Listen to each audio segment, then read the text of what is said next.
Pessoal, que saudades de vocês. Já faz um tempo, né, que nós não fazemos o nosso podcast. O pessoal achou que a gente tinha desistido, mas não. Estamos aqui com mais um capítulo, mais uma novidade para vocês.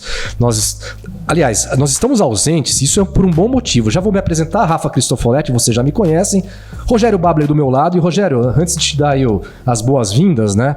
Esse motivo é nobre porque nós estivemos muito ocupados, não é verdade? Muitíssimos ocupados. Conta pra galera o que a gente estava fazendo. Gente, nós estávamos aqui, além das entregas tradicionais, nós estávamos também organizando a nossa participação no CBTD 2023, que é o maior congresso de treinamento e desenvolvimento, né, desse setor de educação corporativa e afins. Estivemos com um stand muito legal, atividades disruptivas, com palestras, todo o nosso time ali palestrando e falando sobre temas bem bacanas também. E deu trabalho, mas foi recompensador. Que experiência legal, né, Rogério? Foi muito legal. Comemorando esses 30 anos, estivemos na ATD nos Estados Unidos, inclusive. Também. Depois emendamos com o CBTD. E aí agora a gente volta a todo vapor com um podcast, com uma entrevistada. Show de bola, certo, Rafa? Certíssimo. Vamos já, sem mais delongas, a nossa entrevistada. Nós estamos hoje com a Kelly Pereira Rocha, ela que é gerente de desenvolvimento e atração da Melita e também uma amiga aqui da MH Consult, né, Rogério? É uma parceiraça desde 2014, acreditando no nosso trabalho, e é um prazer recebê-la aqui, Kelly. Muito bem-vinda. Obrigada, meninos. Já vou trazer essa proximidade de meninos, porque vocês realmente são muito parceiros e são inspiradores. Eu tenho bastante orgulho de construir essa história junto com a MH, de trazer e fazer parte dessa história lá atrás. Com certeza eu também aprendi muito com tudo isso.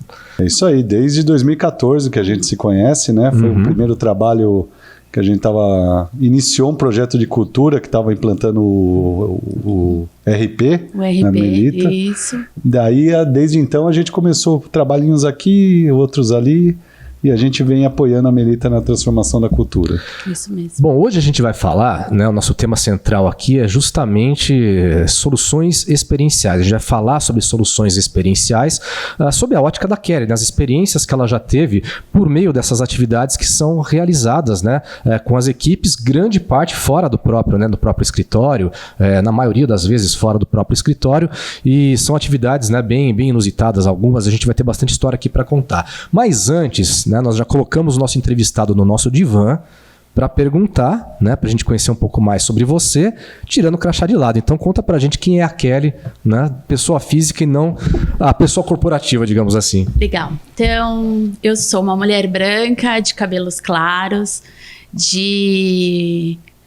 muito feliz com a minha idade. Hoje eu tenho 49 anos e meio. Em breve completo aí os meus 50. Sou muito orgulhosa da minha vida, da minha carreira, da minha história. Sou filha, dos meus pais, são separados. Eu perdi meu pai há pouco tempo. Tenho 2 irmãs que não trabalham na área de RH, foram para outros mundos. Sou uma tia muito orgulhosa. Tenho 3 sobrinhos e mais alguns afilhados e mais alguns sobrinhos agregados que gostam bastante, e a minha casa é a casa da diversão, é a casa da tia onde tudo pode acontecer. E sou casada com o Cláudio, que é um profissional de TI, que também trouxe uma inspiração lá no começo da minha carreira, teve uma influência grande na minha formação. Bom, já estamos conhecendo um pouquinho mais do lado humano, agora me fala mais sobre a profissional, né? O RH, quando é que entrou na tua vida? O RH entrou na minha vida em 92. Então, esse ano eu completo agora em setembro 31 anos na área de RH. Eu entrei na área da administração de pessoal lá no comecinho como uma auxiliar. Eu tive o privilégio, a sorte ou o azar, não sei te explicar. Eu nunca fui uma estagiária, então eu não sei como é essa vida de estagiária. Eu já comecei muito cedo. Então, foi uma experiência incrível numa grande escola, onde eu tive a oportunidade de ficar 11 anos. Num laboratório nacional, com uma estrutura bem bacana. Eu tive a oportunidade de conhecer processos diferentes, conhecer pessoas diferentes, passar por um processo de transformação, e isso foi agregando muito à minha carreira. Depois eu passei por uma empresa também nacional, num período curto. Tive a oportunidade de trabalhar numa outra farmacêutica, num processo de startup, era um mundo que eu não conhecia. Agora eu falo startup, mas lá atrás eu não tinha ideia do que era, mas deu super certo. A experiência que eu tinha vivido aos 11 anos no laboratório inicial me trouxe bastante bagagem, que eu pude contribuir nessa construção. Fiquei lá durante 5 anos e meio, ocupei um cargo de gestão. Foi minha primeira experiência numa multinacional, não tinha vivido essa experiência. Numa multinacional indiana, confesso que foi uma experiência incrível em termos de cultura. Tive a oportunidade de 2 vezes para a Índia e esse conhecimento também agregou muito valor à minha vida e ao meu olhar também para as pessoas, para as atividades que eu faço no dia a dia, como a gente tem um olhar diferente numa cultura que é bastante diferente da nossa. Tive a oportunidade de passar por um mundo de metalurgia, porque eu tinha vivido muito farma, acho que esse mundo de metalurgia foi bem importante, conhecer negócio, como o RH atua num negócio diferente, já que eu vivi muito tempo de farma. E hoje estou há 11 anos, completei agora dia 10 de julho, 11 anos na Melita, na posição de gerente. Foi um cargo que foi construído, não entrei na Melita como gerente, foi um cargo construído, a área foi ganhando corpo, foi ganhando confiança, foi ganhando credibilidade na organização.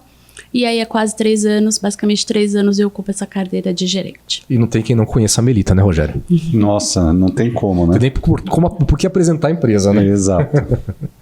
Muito legal. Bom, você falou que você teve, né, N experiências, você passou por todo esse processo, construiu uma carreira, e a gente está aqui para falar sobre essas experiências, né? Isso envolvendo times. Hoje, né, de tudo aquilo que você vem enfrentando, o que você acredita que seja um grande desafio para gerenciamento das equipes hoje? O que é gerenciamento das emoções, conflitos por diversidade? O que para você é mais desafiador trabalhar hoje com as equipes? Eu vejo como mais desafiador para trabalhar com as equipes é a gente ter um olhar bastante puro e transparente do que realmente está acontecendo, sem trazer os vieses. Eu acho que o conhecimento é sempre importante numa conversa, por exemplo, numa construção de um projeto para uma diretoria, para uma empresa como um todo. Mas o conhecimento ele pode agregar valor ao longo do processo, mas a página tem que ser em branco nesse movimento de construção. Porque se a gente já traz muito conhecimento, se eu tiro tudo que tem na mochila ali para aquele momento, eu posso estar enviesando a ação e também posso estar contribuindo de uma forma não correta. Então, trazer a transparência, escutar muito todos os lados, trazer as percepções, trazer esse movimento de construir junto, acho que está fazendo mais sentido, para que a gente consiga realmente ser assertivo.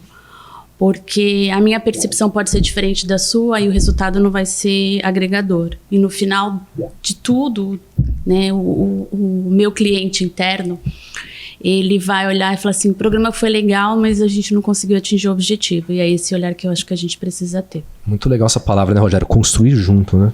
E aí uma pergunta, Kelly. Como é que... Conta para o pessoal a sua experiência. Como é que você conecta? Porque você pega uns anos atrás, tinha lá a pesquisa de engajamento, a pesquisa de clima, tem diversos nomes. Aí você pegava o resultado daquilo e falava, precisa desenvolver a liderança, precisa desenvolver a comunicação. E aí você fazia um focus group lá, ou então chamava um grupo de trabalho e organizava algumas tarefas para melhorar aquele indicador propriamente dito. Né? Você falou muito sobre o olhar, se aproximar das pessoas. A gente está falando de uma multinacional que tem fábricas espalhadas por outros estados do Brasil. Como é que você faz para se aproximar das pessoas e para conseguir entender o que vai além da pesquisa? Legal. A pesquisa é uma referência forte na Melita hoje. A gente tem um hábito um pouco diferente do mercado, não aplica a pesquisa todo ano, mas a gente se aprofunda no resultado da pesquisa. Então, é importante a gente entender o que as pessoas estão falando, o que está lá nos comentários, porque se a gente pede comentário, a gente tem que ler. Então, a gente, dentro de RH, a gente já parte desse pressuposto. Um ponto que eu vejo que é muito importante hoje nesse movimento de construção é essa aproximação. Então, eu tenho os RHs nas pontas, que fazem um trabalho incrível, não faz parte do meu report, mas é um trabalho coletivo. Então, todas as ações que a gente vai construindo, a gente constrói aí a várias mãos, quando a gente fala da diretoria de gente SGQ, como é chamado aqui na Melita.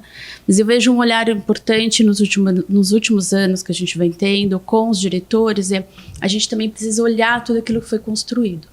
Porque esse movimento de partir sempre do zero, o que a gente vai fazer esse ano? Aí todo mundo tem muita coisa bacana no mercado, parece que você nunca fez nada. Eu acho que a gente também tem que valorizar essa construção.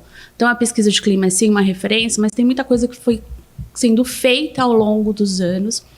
E olhar esse processo de construção traz para a ação de hoje, por exemplo, um olhar mais cuidadoso no sentido de que não adianta eu ficar cada dia, cada ano eu trazer uma brilhante ideia para o diretor se eu não estou conseguindo fazer essas conexões.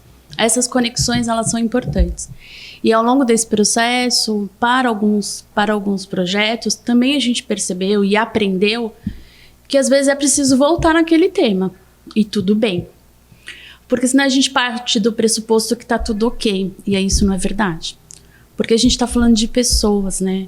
Então as pessoas mudam, gente nova chega. Mas, sei lá, vou pegar um tema. Já falamos de comunicação não violenta, sei lá, em 2019. Tá, mas se hoje é uma necessidade, qual o problema? A gente tem que olhar para a necessidade que está acontecendo naquele dia, naquele momento. Naquele dia, quer dizer, naquele momento. Já teve essa ação. Tá, a gente talvez trabalhe de uma forma diferente, traz num tom diferente, mas esse olhar de fazer conexão e ter a humildade, aí eu acho que cabe também um pouquinho a gente de RH, de olhar e falar assim, poxa, a gente precisa voltar nesse tema. E não é porque ele não foi bem feito, não. Porque com certeza ele foi bem feito. Mas a gente precisa olhar para trás para continuar fazendo esse processo de construção. Senão a gente passa por cima das coisas. E aí tem pessoas ali quando eu falo coisas, são comportamentos, algo que não está muito assentado ali no momento. E se as pessoas estão dizendo que a gente precisa trabalhar aquele tema, a gente precisa voltar no tema.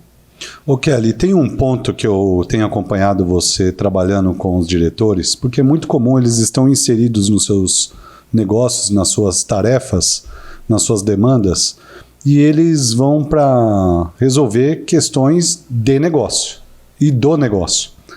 E muitas vezes eles te acionam a sua área, dizendo, olha, eu preciso fazer um team build aqui com a equipe. Então vem um macro cenário ali, às vezes palavras soltas, e você precisa provocar, estimular uma consciência e aprofundar no que é a raiz daquele team build propriamente dito. Conta um pouco para a turma como é que você tem feito isso com as diretorias, com os times dos diretores, para conseguir trazer para a consciência o que realmente quer ser trabalhado antes de ir para uma ação propriamente dita. Legal, Rogério. Ao longo talvez dos últimos 6 anos, esse processo ele foi mudando. Então, ia de uma forma ainda mais rasa, talvez por parte do RH, a gente tinha menos ferramentas, isso acabava trazendo menos informação. Depois do processo de implementação do programa de avaliação, a gente também estruturou essas informações e trouxe para as conversas do diretor o resultado da avaliação, porque é uma ferramenta de RH. Se eu não trago uma ferramenta que eu, como RH, julgo importante para uma conversa como essa, que valor que eu tô dando também para uma ferramenta dentro de casa. Então, hoje eu uso as ferramentas que nós temos dentro da estrutura de RH. Então, a gente olha como que está o time, se o time está tendo muita movimentação, como que está o turnover da área, quais foram os principais destaques do processo do último ano, o que veio lá nos feedbacks, porque a gente colhe comentários. E, de novo, a gente, no último ano, que eu acho que foi o ano mais rico, assim, a gente teve uma construção de algumas ações virtuais, como todo mundo acabou fazendo, mas muito voltada para a necessidade da diretoria. Né? Então, acho que esse olhar, assim, o que a diretoria de gente SGQ realmente precisa. Não vamos fazer um trabalho com o time todo, vamos fazer um trabalho com um grupo menor. Tudo bem, é isso que a diretoria precisa. E, mas nós sempre fizemos trabalhos com um time maior e o time como um todo, o que vai acontecer? Não adianta a gente fazer uma ação com o time como um todo se a dor ou a necessidade está no diretor e no primeiro report, por exemplo. Tudo bem, vamos seguir dessa forma. Eu acho que esse olhar da gente usar as ferramentas, então aqui falando um pouco no detalhe, usar as ferramentas que a gente tem dentro de casa, ter esse olhar cuidadoso e trazer para a mesa a realidade. Olha, a gente programou, nós não fizemos e foi por conta de agenda, de outras demandas, que não é por conta que o diretor não quis, mas também a gente olhar, poxa, é verdade, nós não fizemos e era importante, então continua sendo importante. Acho que discutir sobre isso. E vejo que como RH, a gente precisa estar mais atento ao negócio de verdade. Que movimento que a diretoria de marketing está vivendo hoje? Ele está vivendo uma expansão, está vivendo algum processo de mudança, tem muitos projetos na área, a gente como RH tem que saber disso. Porque senão eu venho lá com uma brilhante ideia, o diretor olha e fala assim, o que ela está falando, que mundo ela está vivendo? Então conectar o negócio para que esse projeto consiga realmente atingir o objetivo, criar impacto nas pessoas, a gente precisa saber o que está acontecendo do outro lado. Não adianta eu vir só com as informações do lado de cá. Eu preciso estudar, eu preciso me preparar. Então, eu acho que eu confesso que nos últimos 3 anos a gente vem trabalhando de uma forma bastante assertiva, com menos intensidade no período da pandemia, sim. A gente também teve anos de dificuldade, né? Como muitas das empresas, quando a gente tem a redução na verba de treinamento, não é de frente, mas o que a gente, do lado de cá, como área de RH, a gente faz também buscando alternativas, porque elas existem. Então, a gente precisa estar fazendo esse papel do lado de cá também. E você estava dizendo aqui que muito legal também quando se sai do PowerPoint ali, né? Quando essas atividades, elas fogem um pouco do convencional, né? E fala mais sobre isso. A primeira experiência que a gente teve, essa de sair do PowerPoint, eu lembro assim, eu tô olhando até um pouco para cima, que eu lembro exatamente a imagem, né? Algo foi muito... Eu não tinha vivido essa experiência, e aí eu trouxe para o meu diretor, eu falei, eu gostei muito da proposta na época, eu acho que isso foi em 2013, 2014, e aí chamei o diretor, falei, ai meu Deus, olha, o que será que ele vai achar de tudo isso, né? E ele gostou da ideia, aí a gente foi. E foi incrível, porque a gente saiu do PowerPoint, a gente foi para um espaço, uma sala onde não era sala de hotel, era uma casa, onde tinha sofá, puff, cadeira, almofada no chão, totalmente desconstruído dos modelos que a gente até então utilizava, e foi muito legal. As pessoas se sentiam um pouco incomodadas no começo, onde eu sento, como que eu fico. Na hora do café, não tinha um monte de garçom servindo lá à mesa. Era um espaço no jardim, o café, debaixo de um pé de jabuticaba.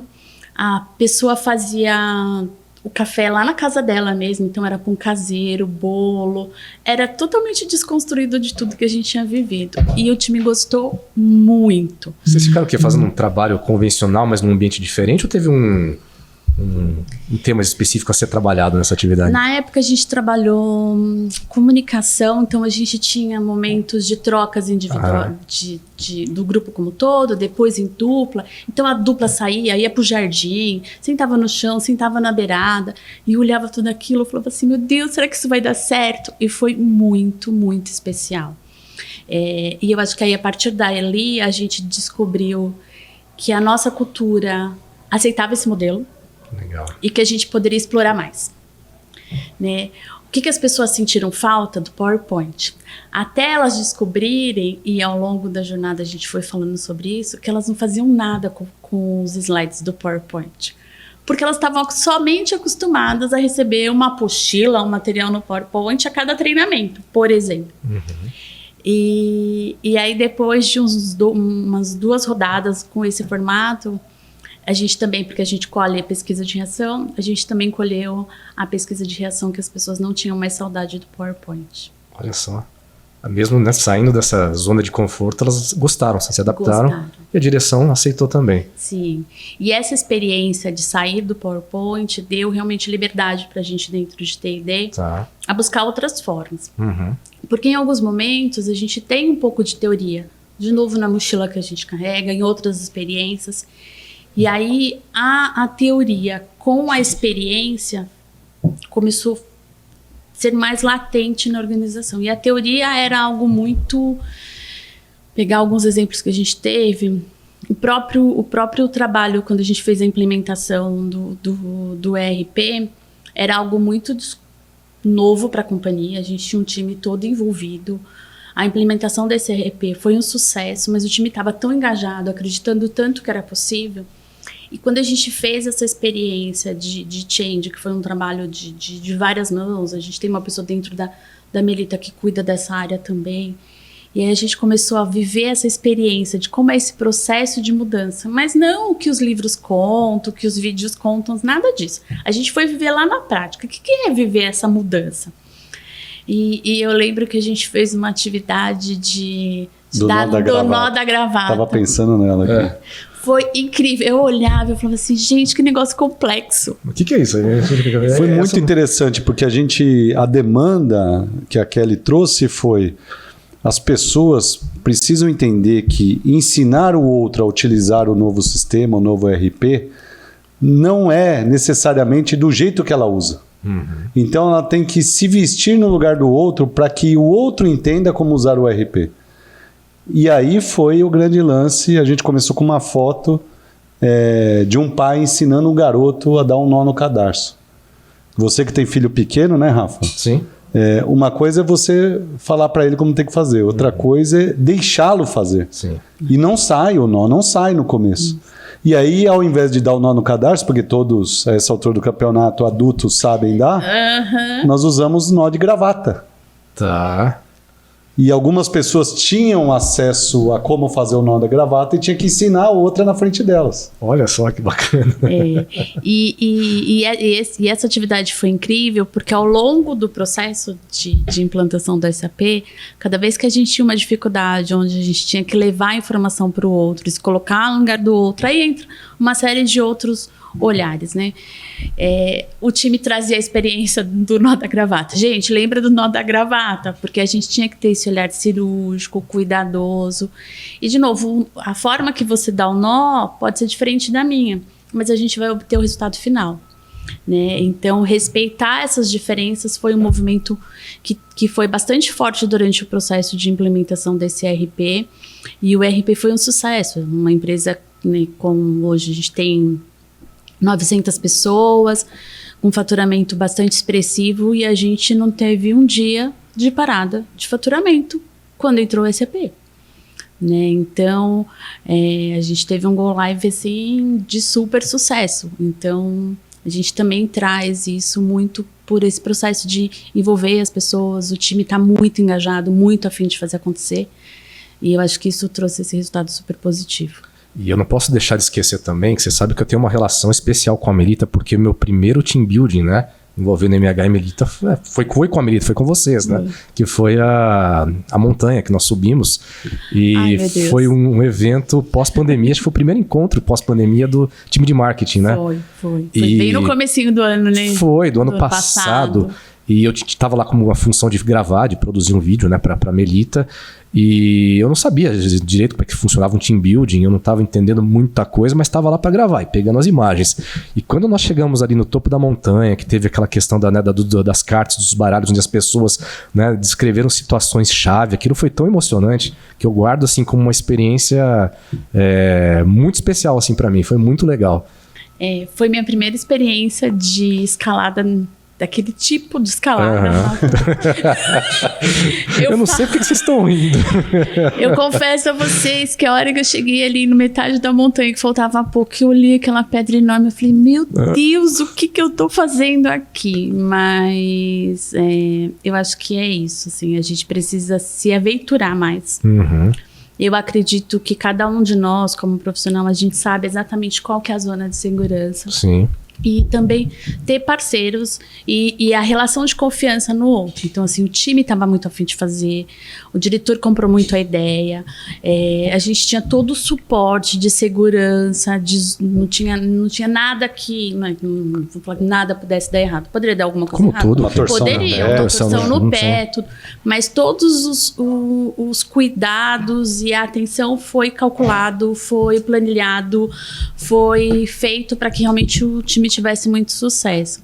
É só para o pessoal entender, ninguém botou ninguém para subir Everest com nevasca, aquelas coisas que a gente vê na televisão que dão tudo errado. Era uma caminhada ok, né? Uma caminhada ok. Mas tinha um desafio físico. Sim, tinha. Não era também mamão com açúcar, não, mas... E psico também, né? Também. Teve até um momento lá, foi muito interessante. Algumas pessoas não queriam subir no cume. E porque tinha que passar por uma fenda na pedra, lembra, Kelly? Super estreita mesmo. E aí foi muito interessante aquele momento, porque teve uma conversa oferecendo para a pessoa, em vez dela focar no medo que ela estava, no que ela poderia ganhar atravessando o cume. E aquilo foi um marco. Elas próprias relataram, porque ela estava presa naquele processo, naquela tarefa e naquele medo. A hora que a gente ajudou ela a se orientar para o que ela poderia ganhar e a possibilidade do que ela veria lá em cima, ela se atirou para fazer. Não é que ela eliminou o medo, mas a vontade de ver o que tinha pela frente foi maior do que o medo. E isso você transporta para o ambiente de trabalho. Isso que é a maravilha da atividade experiencial, que se não bem aplicada, o pessoal desqualifica, né, Kelly? Eu acho que é só baguncinha, aventurinha, né? Não é isso, né? E as conversas foram profundas, inclusive. Foram. E aí depois, assim, já trouxe esse exemplo da fenda, mas eu lembro que eu particularmente tive 2 momentos de me perguntar o que eu tô fazendo aqui. No primeiro, hora que eu vi aquele tamanho de pedra, eu falei, meu Deus do céu, como que é isso? Tive que voltar, buscar o foco e fui, porque eu tava muito conectada com aquele time. E na última atividade, onde a gente tinha que passar por trás, né, basicamente pro lado de fora da pedra, eu olhei e falei, isso eu não consigo. Porque eu gosto de altura, não tenho nem... Mas ali tava meio puxado. E o time, não, vamos. Eu olhei e falei, não, eu tô com esse time, vamos embora. Então, eu acho que é esse olhar, assim. Eu acho que isso faz sentido quando você constrói um projeto com uma diretoria, de estar realmente de corpo e alma. Né, o projeto, eu estava lá como RH, e aí um pouco do como eu vivo isso. Eu vivo fazendo parte. Se tem que caminhar, eu vou caminhar com o time. Se tem que fazer atividade de desenhar, o que tiver que fazer, eu estou conectada. Eu acho que isso é algo que me agrega muito, e eu sempre agradeço muito às diretorias por me permitir viver a experiência com eles, porque eles também precisam dar essa liberdade, esse espaço para que eu possa estar vivendo com eles. Então, acho que isso também é algo bastante agregador e que eu levo com muito carinho.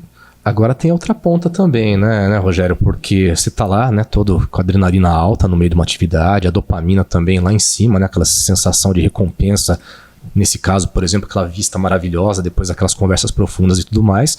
Só que aí chega a segunda-feira, né? E aí, como é que se trabalha esse pós-evento, né? Fica ali na montanha ou a gente consegue, a partir dessa experiência, realmente enraizar, aplicar todos esses conhecimentos, esses relacionamentos que foram construídos no dia a dia do trabalho? Eu vejo, Rafa, que assim, a experiência, ela traz a pureza e a essência da pessoa. Que a gente não conseguia trazer isso no PowerPoint, porque o PowerPoint era as teorias. Quando eu vou para a experiência, ali sou eu. Não tem máscara, não tem rótulo, eu não consigo... Sou eu. A pessoa entra de corpo e alma. E quando ela entra de corpo e alma, ela se conecta de forma verdadeira com o outro. Então, na segunda-feira, você não precisa ficar chamando o grupo, olha, fizemos aquela atividade de tempo inteiro. Não precisa lembrar. Porque elas se conectaram como pessoas, não é, aí como você falou, né, tirando o crachá, não é a pessoa que cuida de uma área X ou de Y, ela se conectou com a pessoa. E esse de se conectar com a pessoa, durante a trilha, a gente escutou, conversei com várias pessoas, várias histórias que eu não conhecia, várias histórias que se conectaram muito com a minha. Nossa, eu também gosto disso, eu também já vivi isso. Então, eu acho que essa verdade que a atividade experiencial pode proporcionar é muito rica. Porque na atividade experiencial, a pessoa está vivendo o que é o dia a dia dela. Então, se é numa trilha, se é numa construção de balsa, como a gente já teve, que parte do processo da construção foi super legal e tem parte do processo que não foi tão legal e a gente teve que parar para pensar no que não estava bom. E isso também é importante. Porque, na minha visão, nem todos os programas de desenvolvimento precisa estar todo mundo, legal. Tem hora que a gente tem que parar e sentir aquele movimento que está acontecendo, para a gente aprender com aquilo. Não tô falando que a gente tem que ir para as atividades experienciais e sair todo mundo triste de lá. Mas algumas atividades que a gente vai fazer, elas vão trazer uma reflexão muito profunda que a gente precisa viver isso. Tem algumas atividades que são mais cabeças, mais analíticas, né? Que envolvem alguma questão de gestão de recursos e dados e tudo mais, né? E isso faz com que a gente respeite esse movimento. Então, eu fiz uma atividade onde a gente tem mais esse movimento de estar pensando, me conectar mais comigo mesmo. E isso é algo que não é comum na nossa cultura e as pessoas vão exercitar muito mais isso. E a atividade ela tem que fechar como? Ela tem que fechar como o grupo estiver conduzindo para ela fechar. E a gente vai, não, precisamos fechar com o mundo feliz e contente. Não. A gente precisa saber respeitar esse movimento, esses sinais que o grupo está dando, e que isso também vai ser sinal de sucesso. Não necessariamente a gente tem que estar saindo todo mundo feliz, ou todo mundo chorando, não é isso. É respeitar os sinais que o grupo está trazendo para o dia a dia. E eu acho que a atividade experiencial ela traz muito isso. Então, por isso que é essa importância dessa construção estar bem azeitada, a gente está falando muito, com toda a transparência, o que está acontecendo para a gente ter noção durante essa jornada do que pode vir a acontecer. E eu acho que esse olhar de cuidar, de estar conectado com as pessoas, de respeitar o espaço e o limite das pessoas traz o sucesso para o projeto. Uma pergunta capciosa. Ai, meu Deus. Tchan, tchan, tchan, tchan. Você acha que no ambiente digital é possível passar por experiências como você está relatando?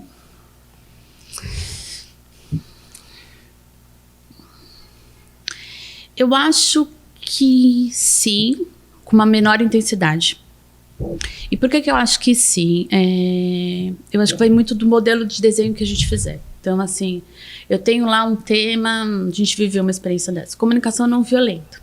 Tá, tem um tema central. Então, vamos exercitar mais, conversando com as pessoas sobre isso, do que trazendo ferramentas, técnicas, formas. Então, se eu tenho uma atividade de 3 horas, eu vou ter meia hora de teoria e vou usar minhas 2 horas e meia para fazer trocas de sala, para trazer exemplos, para a gente escutar mais as pessoas. Eu acho que aí funciona. Uhum. Mas se a gente tiver que seguir um cronograma com atividades mais teóricas e de novo, não é todo o tempo do mundo, mas dá tempos muito curtos, onde a gente vai ter que toda hora interromper as pessoas, eu acho que a gente teria menos sucesso. Muito bem, porque esse é um ponto que as pessoas ainda ficam em dúvidas, né? Na verdade, quando fala de experiência, não é necessariamente o que vulgarizaram chamar de treinamento de abraçar árvore. Exato. Né? A experiência pode ser um monte de coisa. A gente pode sentar para assistir um filme e depois conversar sobre o que aconteceu no filme. Isso não é novo, né? Isso não surgiu agora. Há muitos anos se utilizam esses recursos, que muitas vezes eles até baniram, né? Foram banidos naturalmente, falaram, não, peraí, nós vamos ficar um dia fora, vai ficar todo mundo sessão pipoca, cineminha. E a gente já chegou a fazer trabalhos, inclusive, que era literalmente isso. Colocava todo mundo no chão, virava a cadeira ao contrário, colocava um encosto mais macio, um travesseiro, com pipoca e guaraná em volta, vamos ver o filme do começo ao fim e depois vamos conversar sobre as nossas experiências a partir daquele filme. Isso é uma experiência também, né?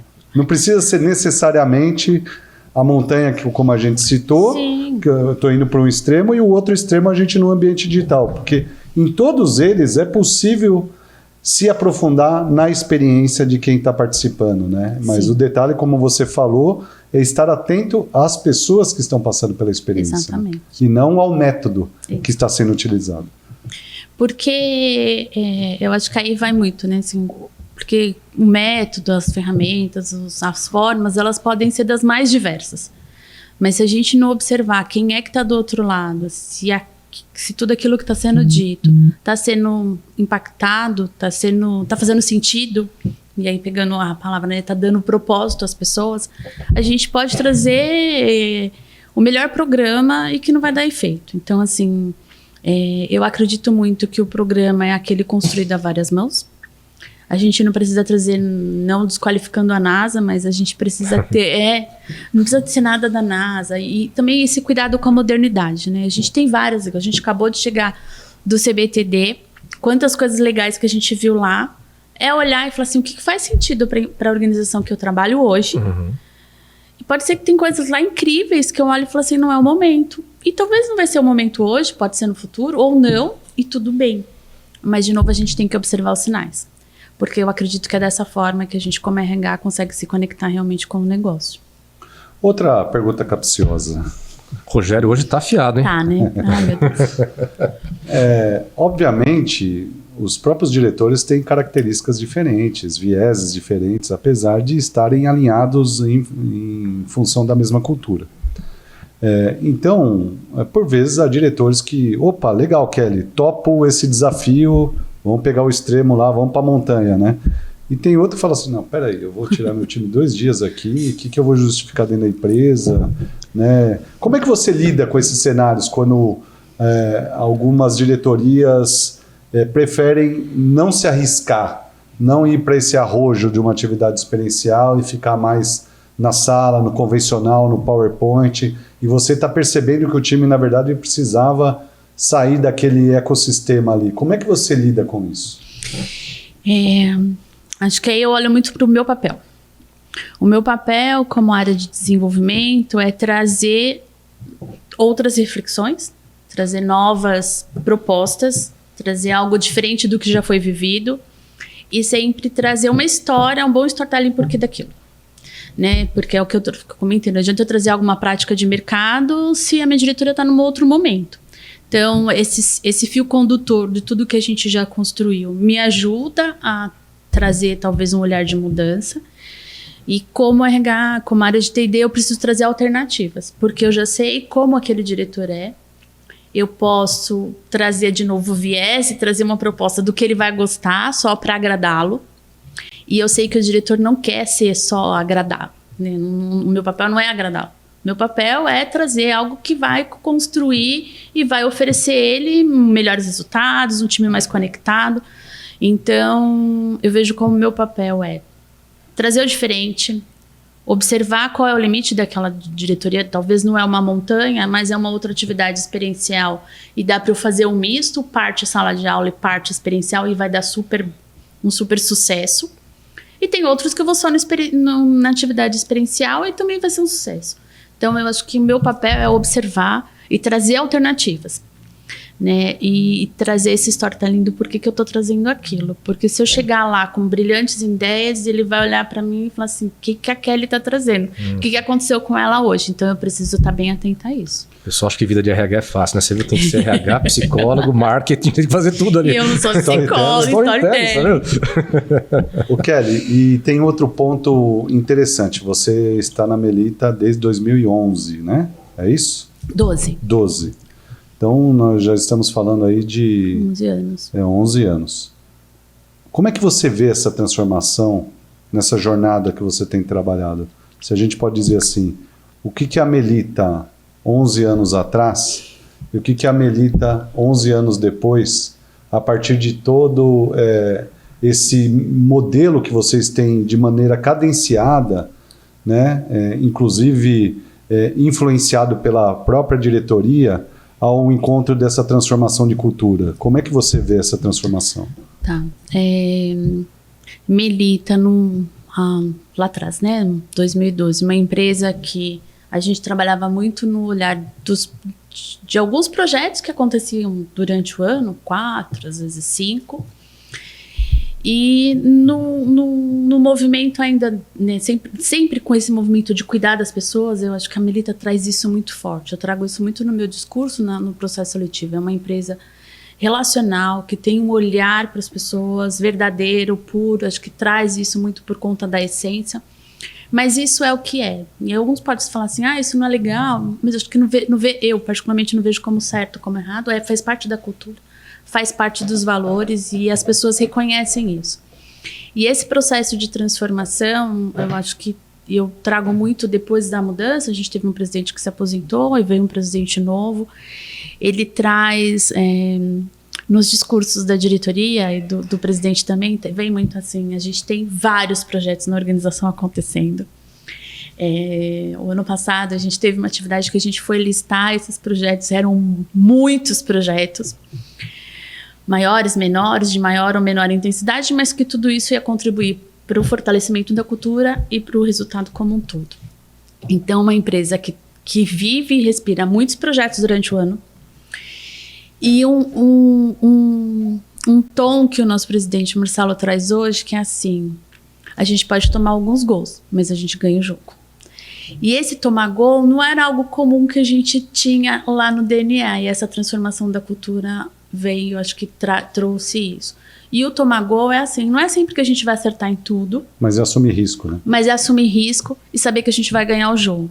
Porque a gente tem um time unido, porque a gente sabe para onde a gente está caminhando, sabe o que a gente tem que fazer ali, fazendo analogia com o futebol. Sabe o que a gente precisa fazer, sabe qual é o papel de cada um ali no campo para a gente realmente buscar o resultado.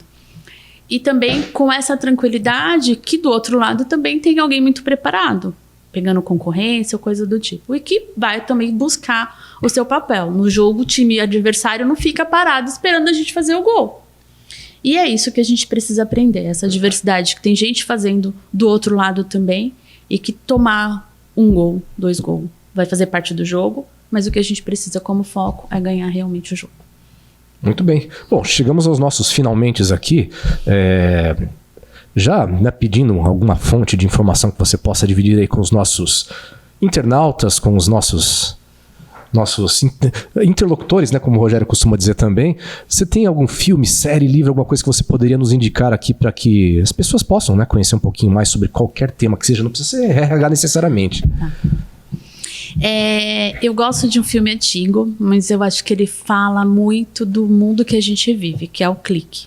Tá, do Adam Sandler? Isso, que é aquele movimento que ele quer acelerar o futuro.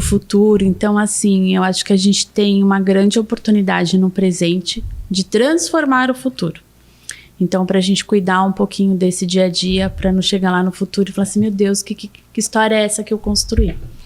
Então, eu acho que a gente saber olhar, apreciar, curtir, vibrar, celebrar o presente também é bem importante. Como profissionais, como executivo, pensando nos resultados. A gente precisa pensar no futuro, o que a gente vai estar construindo e tudo mais, mas eu acho que a gente tem formas e muitas ferramentas com muita qualidade para a gente fazer isso. E aí, não vou trazer como livro, mas eu vou trazer de uma pessoa que eu gosto muito, que é da Brené Brown. E aí eu consegui me conectar muito quando ela traz a questão da vulnerabilidade. Quando eu comecei a me aceitar mais, quando eu comecei a enxergar mais as minhas vulnerabilidades, eu fiquei muito mais feliz com os meus resultados.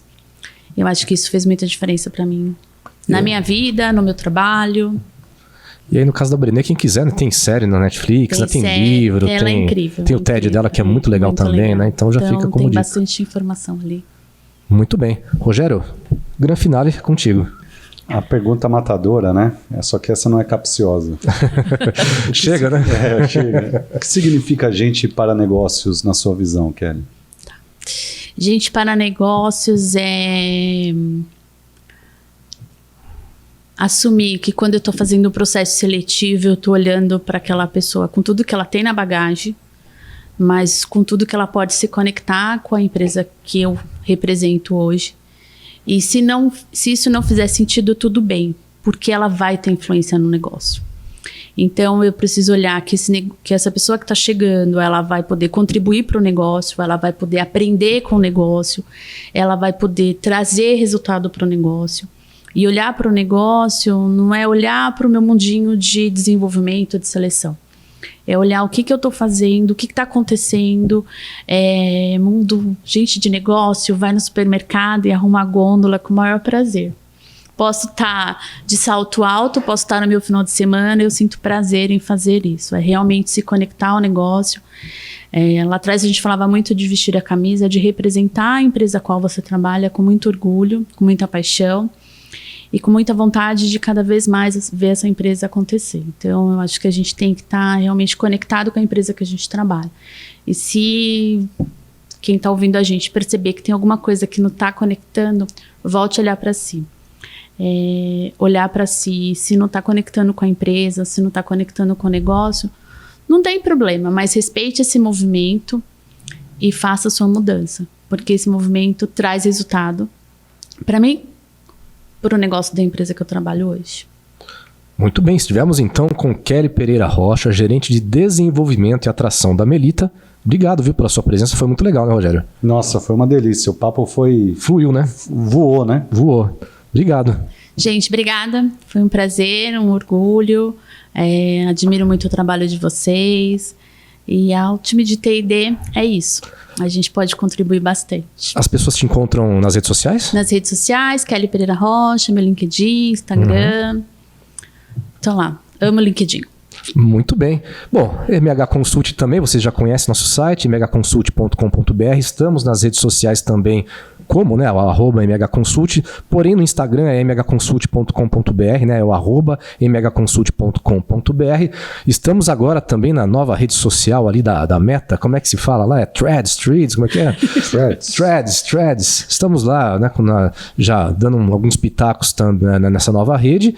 E é isso, agradecer ao Thiago Santos, que, né, mais uma vez está aqui dando show na nossa parte técnica. E obrigado, Rogério, pela participação mais uma vez. Agradeço, Kelly. Agradeço demais pela visita e por participar desse projeto conosco.